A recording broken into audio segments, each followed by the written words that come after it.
hear where he was. What were you hearing? Dirt and like, Digging?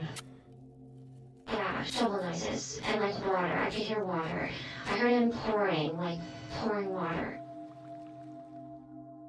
I remember him running to the car saying they found her. Who is he? Highly sophisticated. He wants you to think he is absolutely crazy. He has a lot of people fooled. He's calculated. To some, he liked the attention. He loved the attention. He wore weird shoes, wore weird shirts, shorts all the time. Just like he always looked like he was always gonna just got off a plane from Hawaii. He had a charming side a little bit too sometimes, where he was like down to earth. To others, I wrote a letter to him. He's kind of an arrogant guy. To most, a piece of me feels like this monster is out to get me next. My opinion on that is that he's just a sick, psychopathic killer. He's probably the most sophisticated and intelligent criminal and murderer I've ever investigated.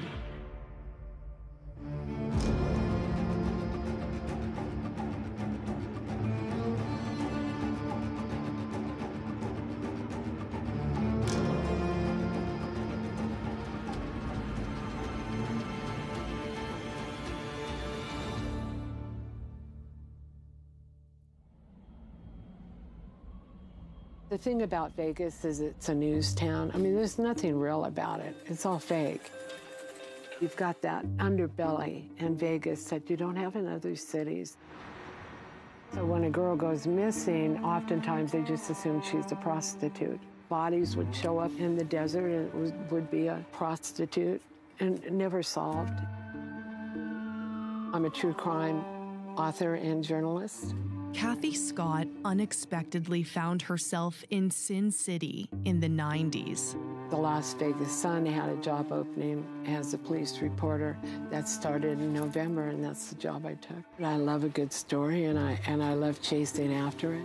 The flashing lights, the shows, the glitz, the extravagance. There's an allure to this city that draws people in. People really knew what was going on in Vegas. They'd run screaming for the hills. But for some, they never get out.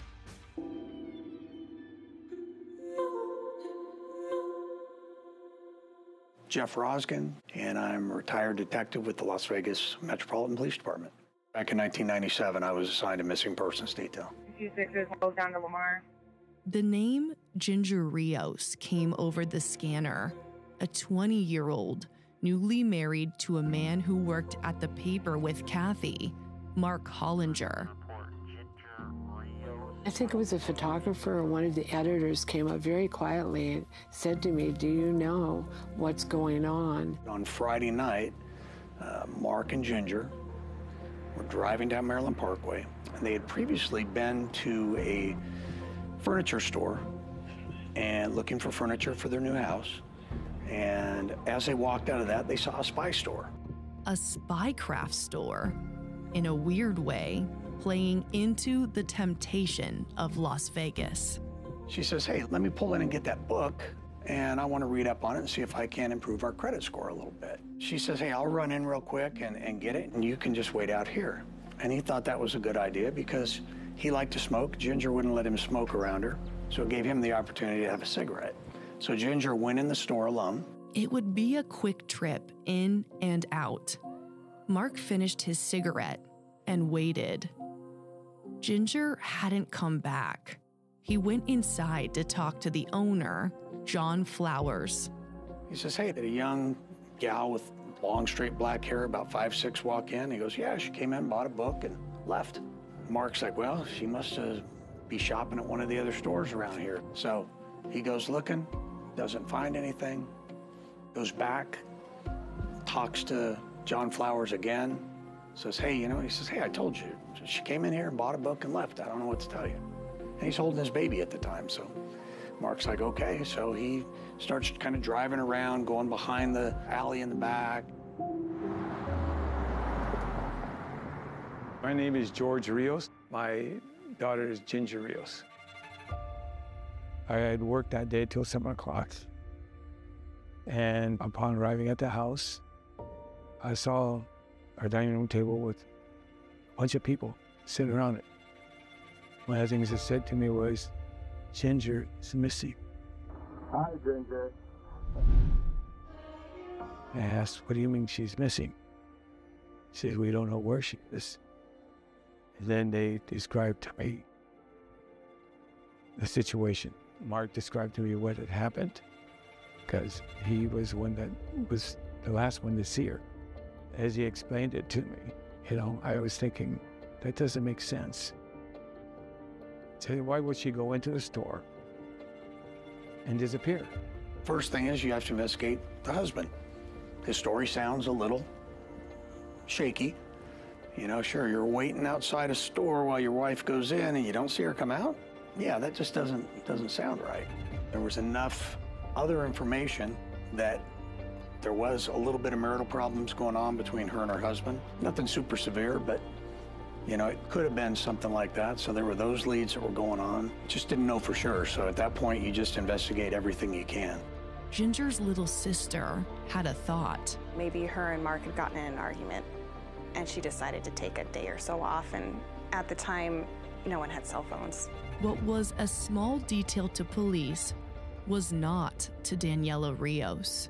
The fact that, the items that she left in the car, I think that's what kind of started me thinking, well, she wouldn't have left her makeup in the car. And for her, she was so glammed up all the time. If she was planning to leave, she would have just taken her whole purse, So that just didn't add up to me. So I got her on the phone, I called the business. I said, yeah, open. I said, you're a surveillance spy type store. Do you have cameras? I said, yes, we have cameras. Do you have a video of Ginger coming into the store? And he said, yes, we do. Okay, we come by and look at it. Sure, come on by. Relief. The video had to show which way Ginger went. Now this was about 8 o'clock, I guess. So we came by to the store. He had already locked up the store, and he was putting things into a big van. He said they were going to Phoenix, he and his wife, and baby. Little did the Rios family know, the lies were only about to begin. He said, well, I looked at the videos, and unfortunately, they got taped over. If there was a video of that, Flowers took it with him, after that Friday night when he left, and we were never able to find it. And why police didn't take that videotape, I don't know. The tape, the store, the van, the owner, the last words. So I said, well, okay, we seen you, and I shook his hand. Hey, left. And the bizarre part of this is later on when I thought about that episode, I shook the hand of the man who killed my daughter.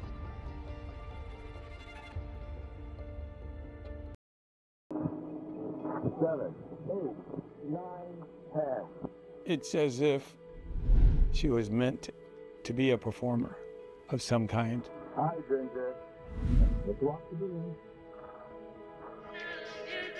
Ginger had definitely a big personality. She was, an entertainer from day one, always doing silly things, cracking jokes, wanting to be on camera, on film. As my big sister, of course, I looked up to her a lot. When she got a bit older, she started to take dance lessons. This is what she really lived to be. She enjoyed that. She was just so full of life. Just 20 years old, Ginger Rios was living her dream. A dancer in the group Salsa Machine, she'd perform at different casinos around Las Vegas. She was also a newlywed. You can just see it. It's just beaming on her, She had just gotten married, so that part of her life was going very, very well.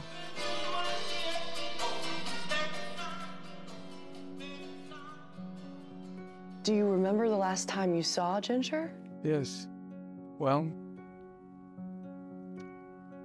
she had been moving, and they were moving things into their new house. She thanked me for all the help that I had given her.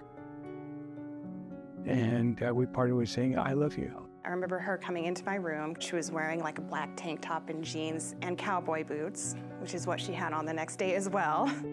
That's what she entered the spy shop in, just before a new teenage employee showed up for his very first shift.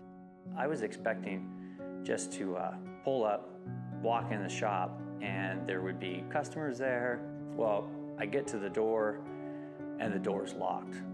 Shop owner John Flowers has his wife Cheryl crack the door and let David Benson in, quickly shutting it behind him.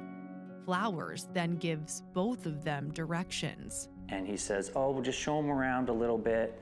I got some cleaning up to do in the back room. And he's like, do you mind if I give you some money?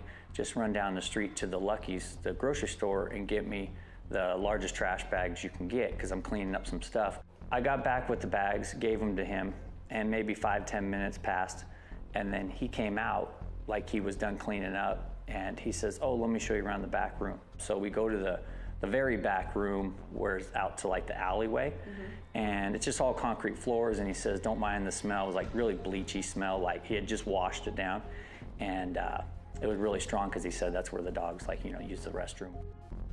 David didn't think much of it until a man shows up outside the spy shop. It was Ginger's dad. He was outside walking around and like asking about her and stuff, because he even, I believe, if I remember correctly, like talked to me and was like, hey, have you seen a girl or something? I was like, I don't know, I just got here. I was like, I just got a new job. Confused, David asks John Flowers about it. And he says, oh, well, Vegas, girls are always missing, and kind of downplayed it. He has cameras outside the shop, inside the shop, and I was like, hey, if you weren't involved, just show him the video of her walking out. And to me, it was simple. It was like slam dunk. Show the video of her walking out, and we'll move on with life. Flowers reassures him. I had the footage of her leaving the store, so I was like, okay. But then later in the day, he changed his story. Now he's saying that the video was copied over. Flowers tells David he's heading to Phoenix with Cheryl and their baby, leaving the teen in charge for the next couple days, at a job he had barely even started. David remembers the ominous words John Flowers left him with. He's like, listen, if the police show up, don't ever let them in unless they have a search warrant.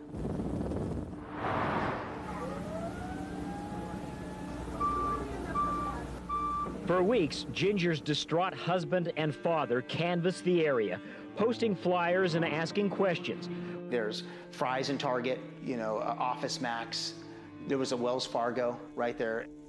It was an unremarkable Phoenix street corner, a strip mall, typical of 90s suburban life. There was a Blockbuster Video and a Sally's Beauty Supply. Doug Stauffer owned the sandwich shop there, Sub Factory. A new tenant was moving in. Oh, wow, cool. Awesome, a spy shop, great. That's different. What did the spy shop look like? Gray, had some blue lights. It was really cool, actually. He had little spy cameras and all that stuff, and knives and T-shirts of like K9 and police on them and stuff like that. Like, I still have one of those shirts. The owner, John Flowers. He was expanding his franchise from Vegas to Phoenix. Doug quickly learned that came with bizarre antics to boot. One time he came in with two huge knives that kind of curved like out and had spikes all on the thing, and he goes, look at these new knives I got, check them out. I go, dude, get out of here, what are you doing? Like, don't, you're scaring the shit out of my customers. Despite Flowers' oddities, Doug became close with his wife Cheryl, and remembers working the day she and Flowers came rolling into the parking lot after a long road trip from Vegas. Cheryl was just a mess. Describe it. Looked like she was bawling her head off, eyes red, puffy, hair a mess.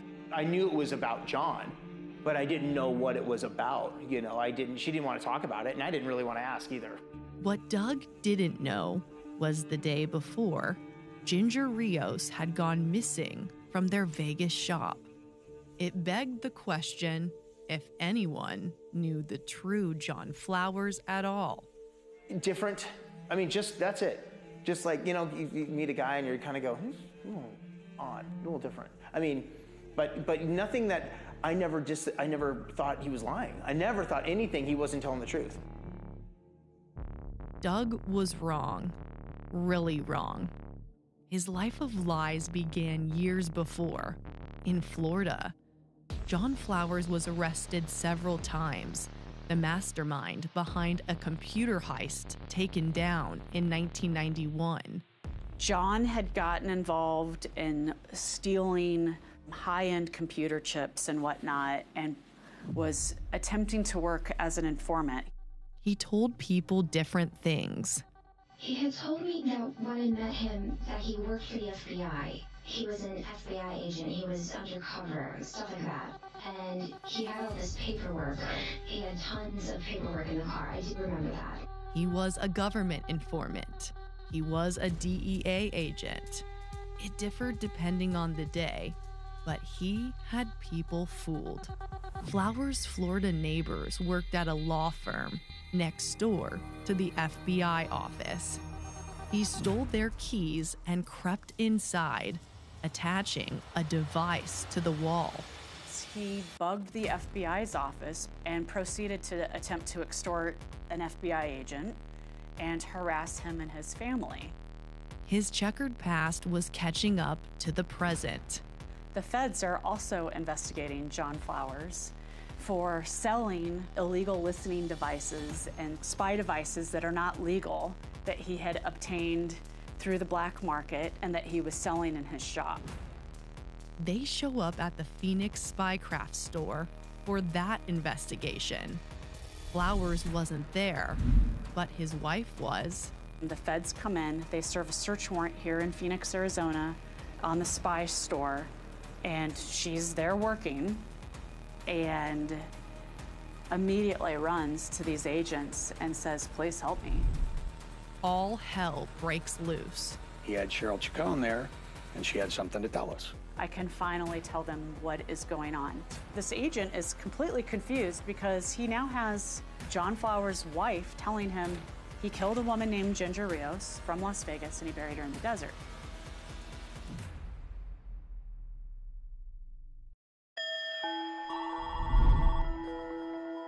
He gives me a call and says there's something happening in Phoenix, and we're going down there to find out what's going on.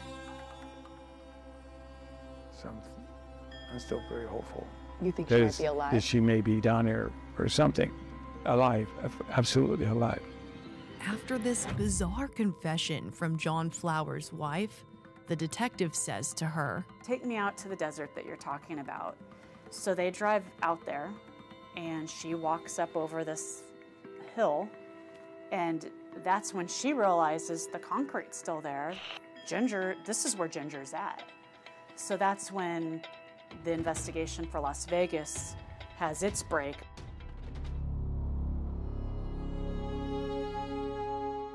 I get a phone call.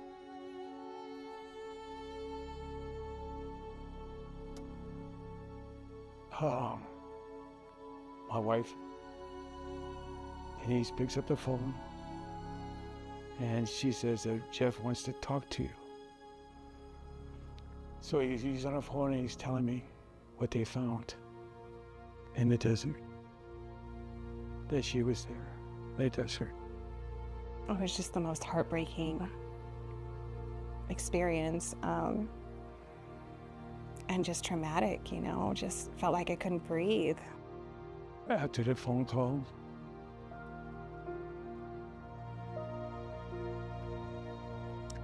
I probably did the hardest thing a father, a husband, and tell his wife that they found Ginger's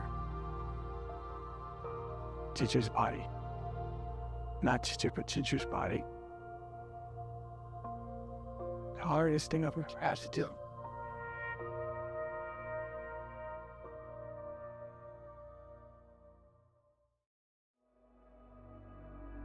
But there was another girl, a body recently discovered by hunters. What's the probability that two young girls who are buried side by side in the middle of the most remote part of the desert, like that doesn't just happen by chance? John Flowers was 10 steps ahead of authorities, going on the run to California until he was caught days later. I flew out to LA to interview John at the jail there. He did admit to killing Ginger, but he gave this crazy story that she had, threatened that she wanted $40,000 or his baby for some weird thing that he came up with. It just didn't make sense. Investigators have two questions. What exactly happened to Ginger Rios? And who is Jane Doe?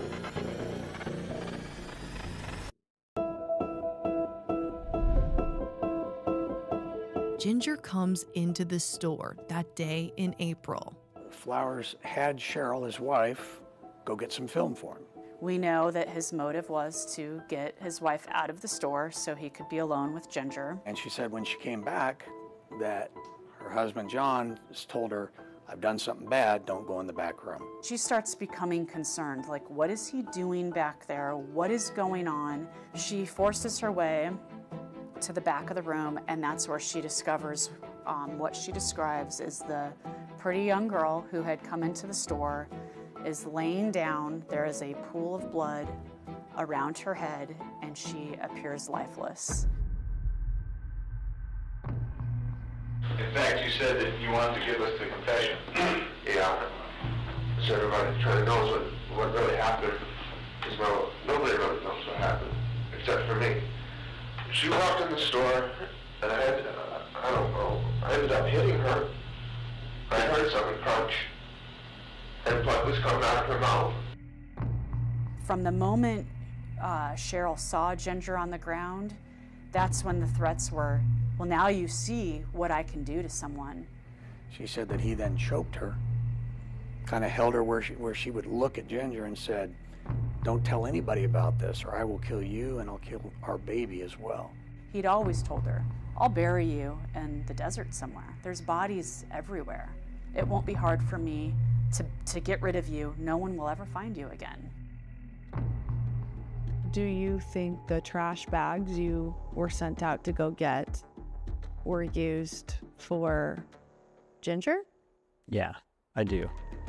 John Flowers and Cheryl then find a gym bag. We tried to stuff a Ginger in there as best we could. And put her in the back of the car. Was the bag leaking? Yeah, blood was everywhere.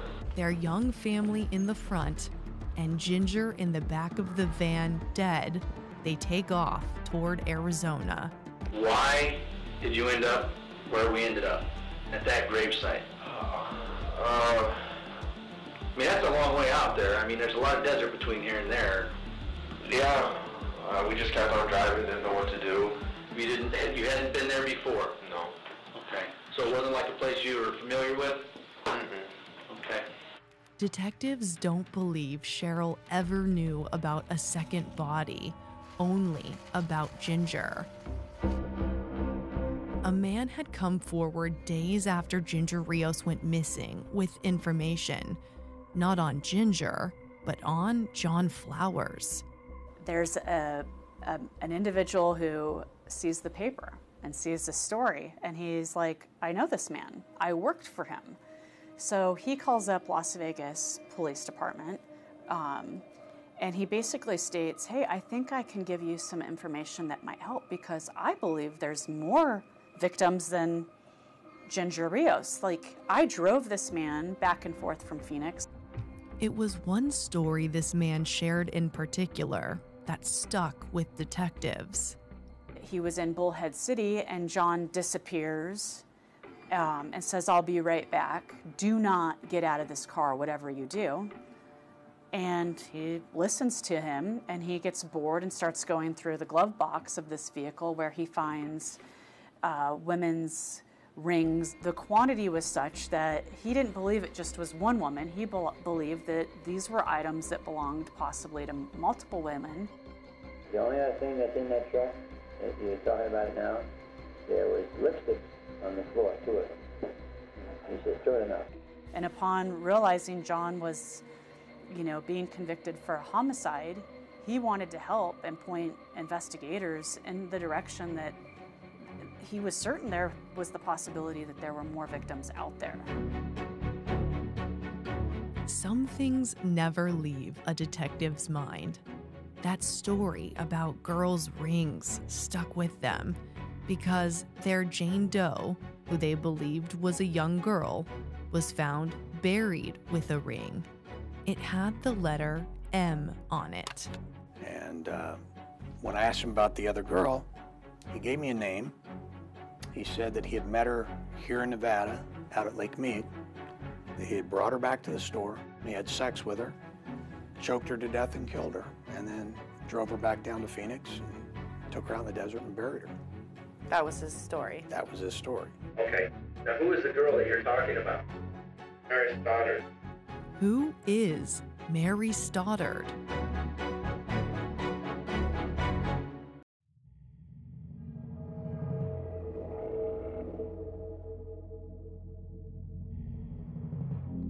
He had told investigators that he had killed this woman. He claimed at one point her name was Mary Stoddard. He said that her father was a doctor or a chiropractor or something. Couldn't find anyone with that last name as a chiropractor anywhere. No, exhaustive searches came up with nothing. 2 bodies, 1 killer. The discovery there were 2 girls found at John Flower's burial site was startling. But was Jane Doe really Mary Stoddard? I was able to find a Mary Stoddard in Florida who John Flowers actually lived with at one point in time. She was alive. When I approached Miss Stoddard about John Flowers, wanting details of, can you tell me, did he live with you? What was the circumstances? This woman looked like she had seen a ghost. Mary Stoddard was a dead end for more information and a dead end for the case. There were no other leads on who Jane Doe was. MySpace comes out and I'm looking for friends. I find everybody from the old days. Now I can't find Christina. I find all her cousins, I find her sister.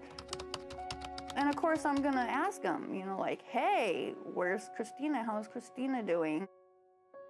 I was Christina's best friend from 3rd grade to 10th grade. We spent every minute together.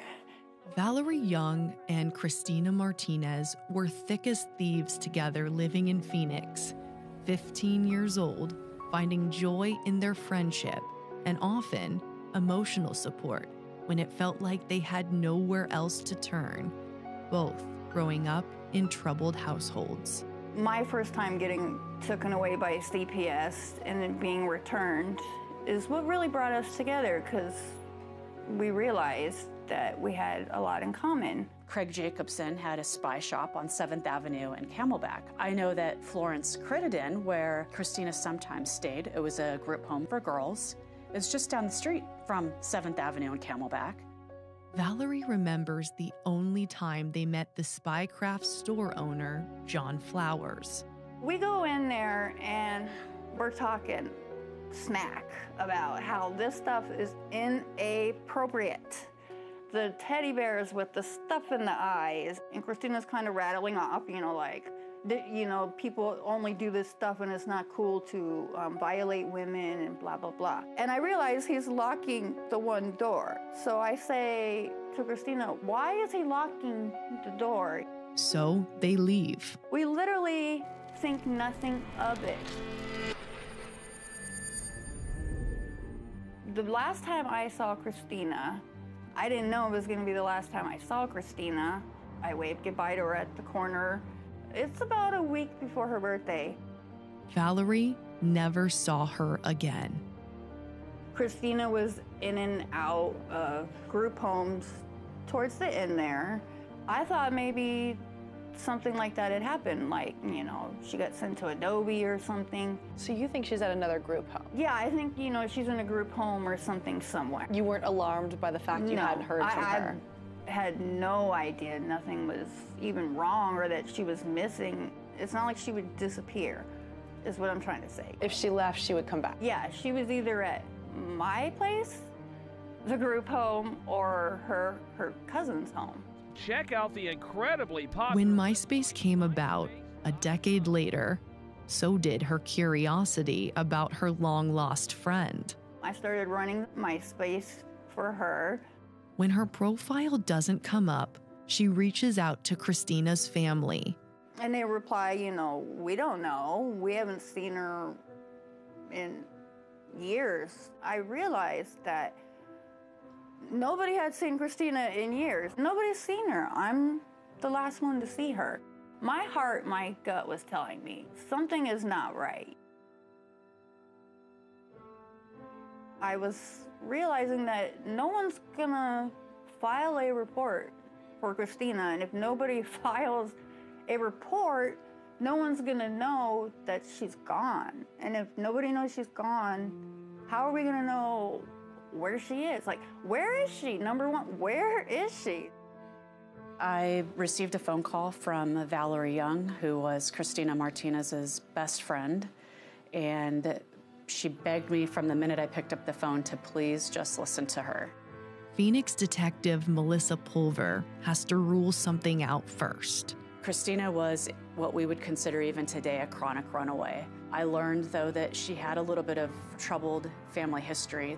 Is this just a typical pattern of someone who's incorrigible, someone who doesn't want to abide by curfew? Valerie is told, if she's alive and well, the most we can do is let her know you're looking for her. Melissa quickly uncovers some unsettling information. I confirmed that she'd never gotten a driver's license. I contacted the Social Security office. Her Social Security number had not been used since 1997 when she had gone missing. We ran this case what I call into the ground. We turned every stone, we turned it over, we looked, we did everything we possibly could. She's vanished off the face of the earth. The break in the case was when Pinell County decided to upload Jane Doe number 7 into the missing person database, and Doe Network ran with the profile. They had a rendering of what they believed she looked like. The revolving door just starts spreading like wildfire across the internet of, hey, this girl was found on May 10th, 1997. Does anybody know who she is? I came across Christina as a doe, and I knew her smile, her ring. We panhandled money to survive. We panhandled $150 to go to the indoor swap mart for that ring that she wore on her finger, the M ring. The M ring? That couldn't be a coincidence. I think we might have a match. The only thing different was the victim's hair was short, and we knew at the time, or we believed, that Christina had very long hair. I call up Valerie. Hey, what was her hairstyle at the time? Oh, she'd recently cut it in a bobbed haircut. And you know, it's like then your blood runs cold and you're just thinking everything is adding up. I told the detective, I said, this is her. You know, this is Christina. Everything was going the detective's way until it wasn't. We have really bad news for you. We don't know where she was buried. We don't have a sample. And you know, just like the air just gets sucked out of my lungs. Whoever had been contracted by the county to bury unidentified remains and paupers' graves and things like that, we're just basically taking multiple bodies and dumping them in a pit grave together. So there's no way that I could get the skull of this unidentified woman. When you hear that, how frustrating is that to you? Very frustrated. And so now I'm back to square one again. Just when everything feels hopeless, a saving grace. So one of the things that I had gotten while we were down in Phoenix was a sample of the unidentified girl's DNA. And that was booked into evidence in Vegas. Luckily, Jeff Rosgen had a femur bone sample. That single action taken more than a decade earlier could be the only way to identify Jane Doe. To be told this case will never be solved, it's like, watch me.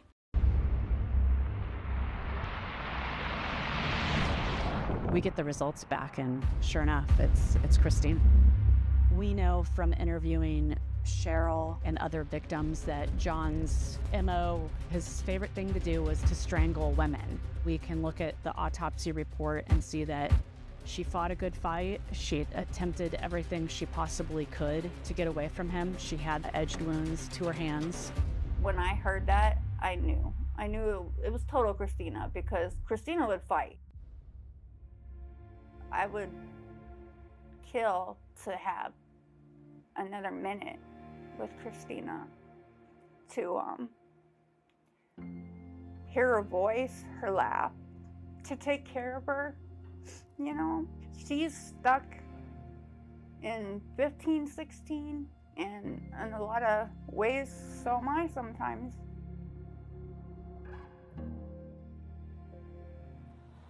Looking at everything they had linked to John Flowers, Detective Jeff Rosgen's gears started to turn. Came up with a theory. And that theory is that doors were kind of like his spider web. He set them up, he's there, and he had a certain look of girl that he was looking for. He wanted these, 5'5" to 5'7", thin build, Hispanic, long straight black hair, attractive. And when somebody meeting that description came in, he would try to get everyone else out of the store, and then he would attack, and he would kill them. John Flowers' manipulation didn't stop after his arrest. Flowers never went to trial for Ginger. So we were told that he may not even go up for charge of homicide, but manslaughter. And he said there's a chance that he can get off more easily that way. And do you want to take the chance? So we took the plea because we wanted to eliminate the chance that he could be out in just a short period of time. We would love to have him put away forever, but that's not how it was going to turn out. Ginger's father, George Rios, could barely face Flowers in the hearings. It's like I'm looking at evil. It's not pretty, but you still look. Are you mad it didn't go to trial? Absolutely, because I truly think we should have and could have got life without the possibility of parole. Flowers took an Alford plea. This kind of plea means that he's basically acknowledging that the prosecution has enough evidence to convict him, but he's not actually saying, I did this, correct? Correct. In 2003, he entered the Nevada Department of Corrections to serve a term of 20 years to life, eligible for parole in 2018.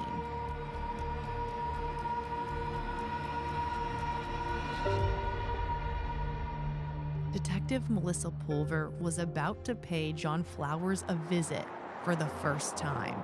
Will he be compelled to talk now that he knows the identity's been made on the other victim, or is he gonna do, typical John Flowers conspiracy theories? We travel up to Reno, Nevada. That's where he was incarcerated. I'll never forget, he walks into the room and he fills the room up instantly. It's just part of his psyche and his process. He wants everyone to know that he is there. He sat down, if I remember correctly, how can I help you guys? Like, he's right away wanting to be important. And we introduced ourselves, and the minute we said, we're from Phoenix, Arizona, he just stopped, went cold, and he had a pair of sunglasses, and he takes the sunglasses and he puts them on, and he starts telling me that he's hearing voices all of a sudden. And again, I know this is part of his game, and that they're telling him strange things and that he better leave. He gets up and he walks right out of the interview room. I mean, it was like a light switch. Despite his silence, Flowers was extradited to Arizona in 2015 to face murder charges for Christina Martinez. They hoped this case would keep him behind bars for life. We went to the hearings because we felt that we wanted to support them. We wanted them to feel that we care. We care about Christina. But then, a delay. Flowers was ruled mentally incompetent to stand trial. He bragged to his wife, if I ever get caught for the things that I've done, I'll just play crazy until they let me out. We've had the best psychologists analyze him, treat him, work with him, and they've all said, this isn't real. This is acting. In 2016, a judge ruled Flowers was faking being mentally incompetent to avoid standing trial, but by then, the state's case was crumbling. What you find in these cold cases is that people age, their memory is not always the same. We learned by the time I had started my investigation that witness was already passed away. What do we do? How do we successfully prosecute this? We settled on a murder-to plea agreement with John. Another plea deal. 16 years, 11 months, and 27 days with the plea agreement. John's going to serve that sentence, and he will get out, and he's going to reoffend, and we're going to be back at square one.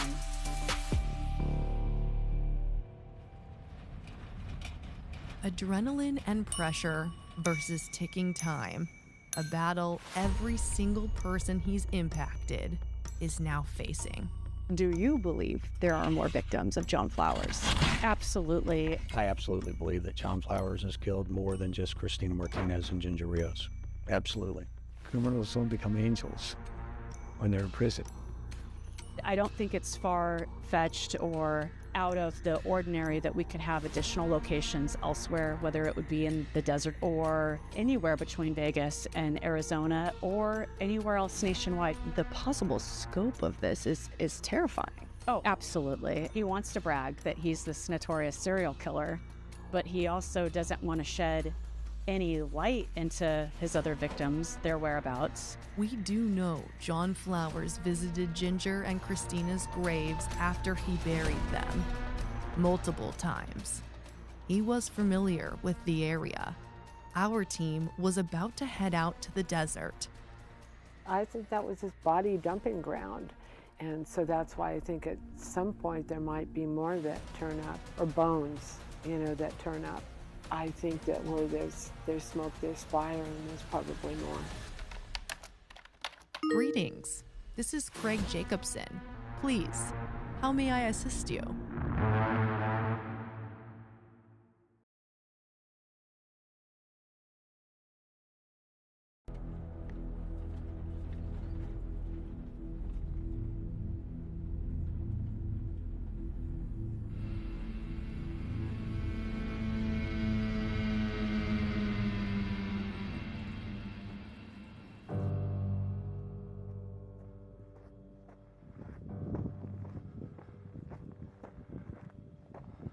There. We came out here about a year ago with the victims' families to make a memorial for both Christina and Ginger. And this is one of the crosses. Obviously, due to the elements and weather, it's not in its proper place. It's a surreal moment standing in the desert with Detective Melissa Pulver, the place where this story seemingly ends. When you think middle of nowhere, this is it. Vast, desolate, silent. I'm in the right general area, but it's just specific landmarkers to re-jog my memory. We took note of a very unique saguaro that was in the process of dying, and it's in absolute decay now. It's hard to find the exact spots where Ginger and Christina's bodies were found. Old police reports from the 90s had vague directions and coordinates that only got us in the general area. Back in the day, it was John Flowers' wife, Cheryl, that led officers here. She said he carried the body up over a hill, a small hill. She said he disappeared with the body, and he made several trips to pick up the concrete and the water. We got over that hill, and Melissa knew. We found it. He had buried her in a shallow grave right here where obviously Cheryl couldn't see what was taking place. Look right? Yes. Yep. Right here? Mm-hmm. But When we first came out here, we did discover what looked like a ring set for a fire. And so as we started to turn the rocks over, you could see remnants of concrete still on those rocks. Both girls' bodies were laid identical. They had only their socks left on. Their underwear was around their ankles. The site where Christina was found was a short walk down the dirt wash from Ginger. There was every indication that Christina was a quick dump. He did not take the effort to go up over onto this ridge like he did Ginger. This is where it all started to unravel in front of Cheryl. He ran around a corner, yelling and screaming, they found her, we have to get out of here now. And she was very confused by it. She thought it was Ginger. Correct. When she realized it was a second victim, she was just absolutely devastated. The magnitude of this story feels so much heavier when you're standing where Ginger and Christina's lifeless bodies were abandoned. Nobody feels this more than Detective Melissa Pulver, with so much on the line now more than ever.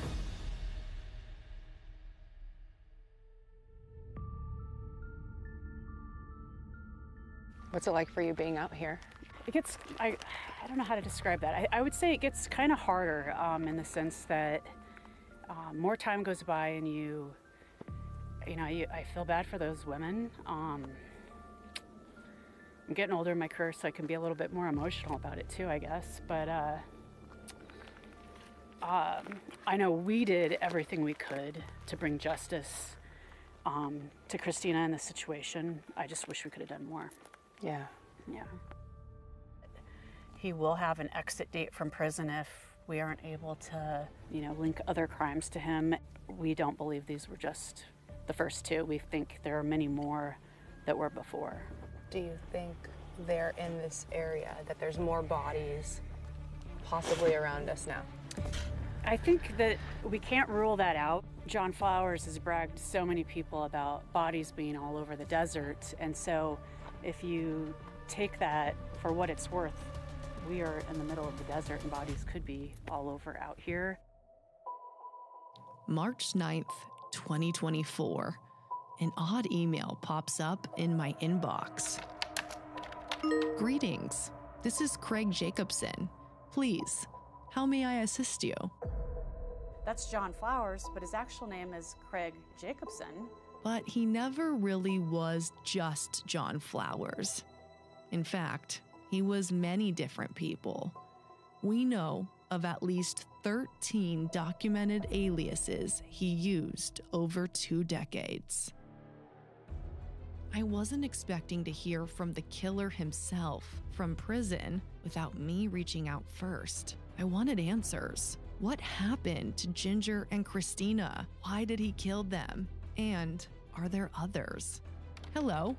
I'll give you multiple interviews concerning all aspects of my life, the untold reasons for countless human killings, and I must be compensated monetarily. I didn't respond.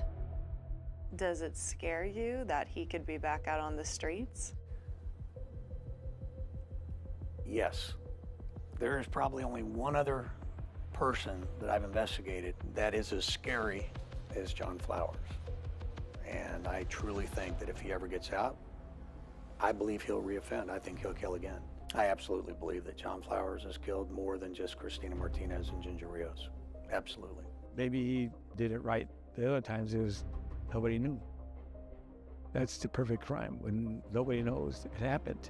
The Rios family struggles with this. Ginger's sister, Daniela, is left with anger. He was so nonchalant about what he did to Ginger. I can't even imagine that would have been his first time. On a little picnic here, Mark. It's Sunday. Daniela. Hi, Ginger. Watching Daniela grow up and become a mother herself without Ginger pains their father. John Flowers stole their life together. I feel robbed of her being here, of her having children, of being close to my other daughter, Daniela. That really hurts real. Because I raised them very, very close. And this happens. There's the old saying that there's hardly anything worse than losing your child. You know, because it's your job as a parent to protect them. And when something like this happens, you weren't there to protect them.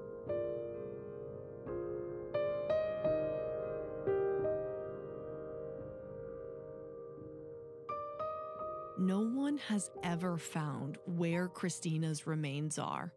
They lie at a cemetery among other Jane and John Does, some who never got their names back, and rest among the forgotten.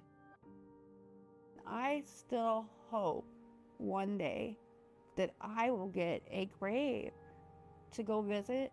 Valerie Young will never be the same after she lost her best friend. In my mind, a person dies 3 times. Craig may have killed Christina, her body. You die when you die. You die when people quit talking about you, and then you die when somebody officially stops thinking about you. And I'm never gonna stop thinking about Christina. This isn't a story with a final chapter. Families felt time stop when Ginger and Christina were killed. Yet detectives can't slow time down, racing against it to search for other possible victims, a ticking clock counting down until Craig Jacobson sees freedom again. A piece of me feels like this monster is out to get me next. God forbid.